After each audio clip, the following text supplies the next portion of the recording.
Next topic है मुस्लिम league की स्थापना। अंग्रेजों ने भारत पे फूट डालो और राज करो नीति के तहत शासन किया था। उन्होंने जो विशिष्ट मुसलमान हैं उनको प्रोत्साहित किया था कि आप कांग्रेस के अलावा अपना एक संगठन बनाइए। यही कारण है कि शिमला में 1906 में मुसलमानों का विशिष्ट प्रतिनिधि मंडल जाके मिंटो से मिलता है और मिंटो आश्वासन देते हैं कि आपको एक विशिष्ट स्थिति प्रदान की जाती है। यही कारण है कि 30 दिसंबर 1906 को आगा खां और सलीमुल्लाह खां दोनों ने मिलकर मुस्लिम लीग की स्थापना करते हैं। 30 दिसंबर 1906 को आगा खां और सलीमुल्लाह खां और सलीमुल्लाह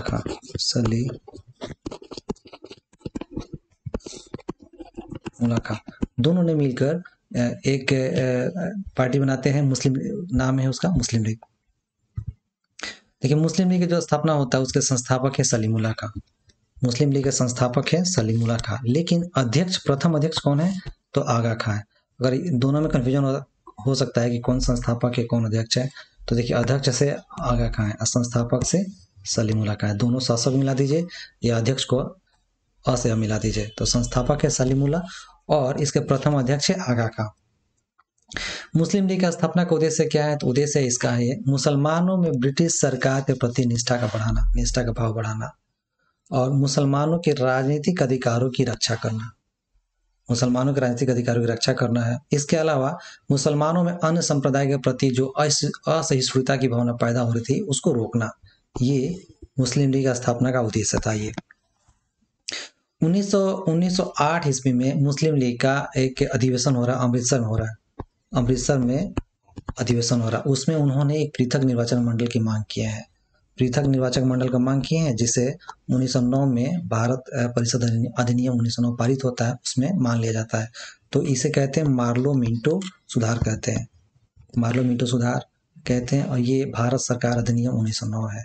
उसमें ये मान लिया जाता है कि मुस्लिम लीग को एक पृथक निर्वाचक मंडल दिया जाएगा। नेक्स्ट टॉपिक है कांग्रेस का कलकत्ता अधिवेशन 1906 में कांग्रेस का जो अध्यक्ष अधिवेशन होता है कलकत्ता में होता है, लेकिन इस अधिवेशन में अध्यक्ष पद के लिए विवाद शुरू हो जाता है। जब दादा भाई नौरोजी अध्यक्ष चुने जाते हैं 1906 में कलकत्ता अधिवेशन में, तो विवाद खत्म होता है।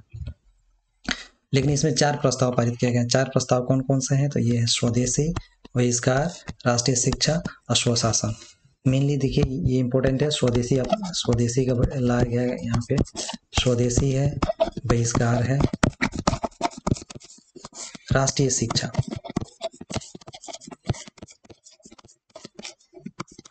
और स्वशासन, चार प्रस्ताव लाया गया है। इस अधिवेशन में पारित किया गया है कलकत्ता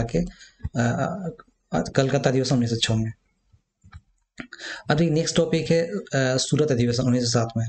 सूरत अधिवेशन इसलिए फेमस है क्योंकि इसमें जो आपका फिर से अध्यक्ष पद के लिए विवाद शुरू होता है और इसी में कांग्रेस का डिवीजन हो जाता है। तो कांग्रेस अध्यक्ष पद के लिए विवाद शुरू होता है। तो किन मामलों पर विवाद शुरू होता है? तो अध्यक्ष कौन बनेगा, दूसरा आंदोलन का प्रसार कहाँ होगा, तीसरा प्रिंस ऑफ वेल्स का स्वागत किया जाए या ना किया जाए, और चौथा है अधिवेशन का स्थान। इन 4 बातों को लेकर विवाद होता है और कांग्रेस का डिवीजन हो जाता है। हालांकि इसमें कांग्रेस का जो विभाजन हो रहा है उसमें अध्यक्षता कौन किया है? तो नरम दल वाले रास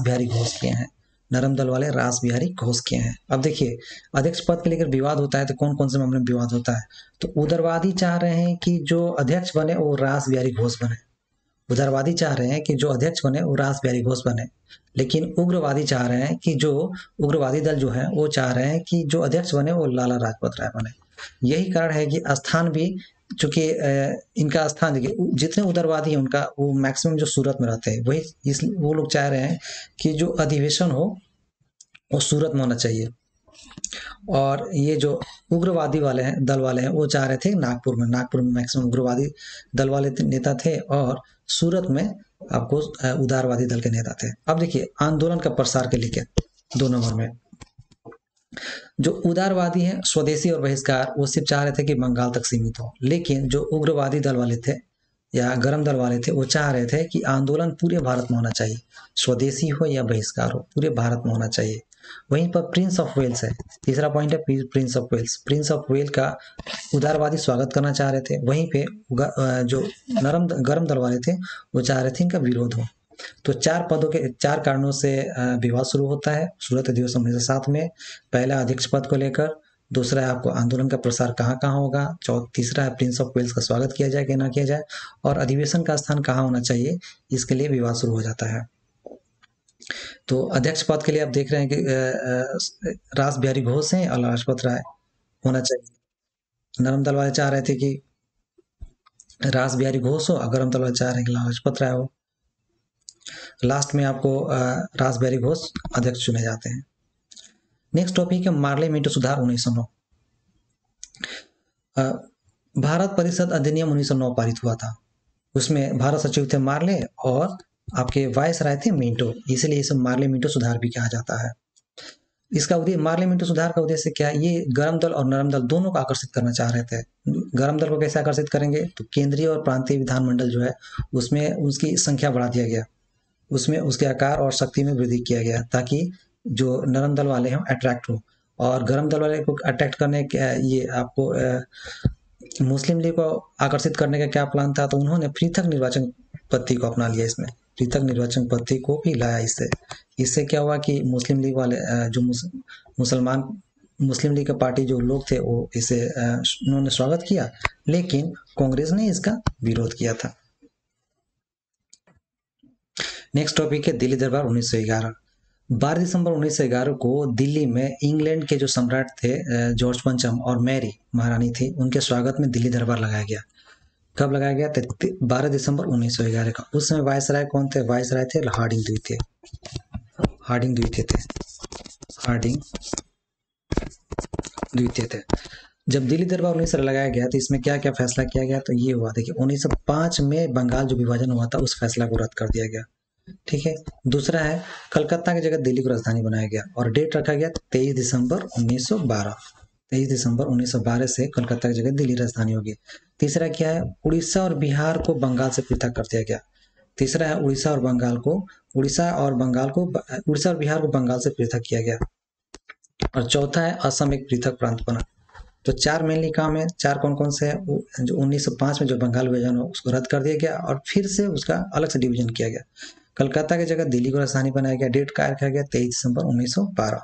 और उड़ीसा बिहार को बंगाल से पृथक किया गया और असम को एक अलग पृथक प्रांत बनाया गया है। इसके बाद होता है दिल्ली षड्यंत्र। जब दिल्ली दरबार चल रहा था तो जो डेट निर्धारित किया गया था 23 दिसंबर 1912 को कलकत्ता की जगह दिल्ली राजधानी बनेगी। उसी समय हार्डिंग द्वितीय जो वायसराय थे दिल्ली में प्रवेश कर रहे थे। दिल्ली में प्रवेश जब कर रहे थे तो उनके जुलूस पर बम फेंका गया। बम कौन फेंका, तो बम फेंकने का प्लानिंग जो किए थे रास बिहारी घोष किए थे। ये हैं रास बिहारी घोष। षड्यंत्र कौन रचे हैं, षड्यंत्र रचने वाले रास बिहारी घोष हैं। रास बिहारी घोष है। षड्यंत्र रचने वाले कौन है, रास बिहारी घोष है। और बम फेंकने वाला कौन है, तो बम फेंकने वाले उनके दो नौकर है, एक मनमथ विश्वास है और एक बसंत विश्वास है। इन दोनों उनके नौकर, रास बिहारी घोष के नौकर। इनको कोलकाता से बुलाया गया था दिल्ली बम फेंकने के लिए। इस षड्यंत्र को क्या बोलते हैं, इस षड्यंत्र को बोलते हैं दिल्ली षड्यंत्र। जब वायसराय हार्डिंग द्वितीय पर बम फेंका गया दिल्ली में, इस षड्यंत्र को दिल्ली षड्यंत्र बोलते हैं। देखिए इसमें कुछ लोगों को फांसी दिया गया। फांसी देने में कौन कौन है, तो बसंत विश्वास उनके नौकर है रास बिहारी घोष के, बाल मुकुंद है, अवध बिहारी है, मास्टर अमित चंद है। चार लोग हैं, चार लोगों को फांसी दिया गया। एक बसंत विश्वास है, अमित चंद है, अवध बिहारी है और बाल मुकुंद है। चार लोग हैं। फिर से देख लीजिए कौन कौन से, अवध बिहारी है, अमित चंद है और एक नौकर है उनका वसंत विश्वास और एक बाल मुकुंद है। चार लोगों को इस दिल्ली षड्यंत्र में फांसी किया। लेकिन जो प्लान बनाए थे रास बिहारी घोष, ये भागकर चले गए जापान। और जापान से ही अपना जो क्रांतिकारी गतिविधि है उसको जारी रखते हैं। और द्वितीय विश्व युद्ध के समय उन्होंने इंडियन इंडिपेंडेंस लीग का गठन किया था। 1942 में उन्होंने इंडियन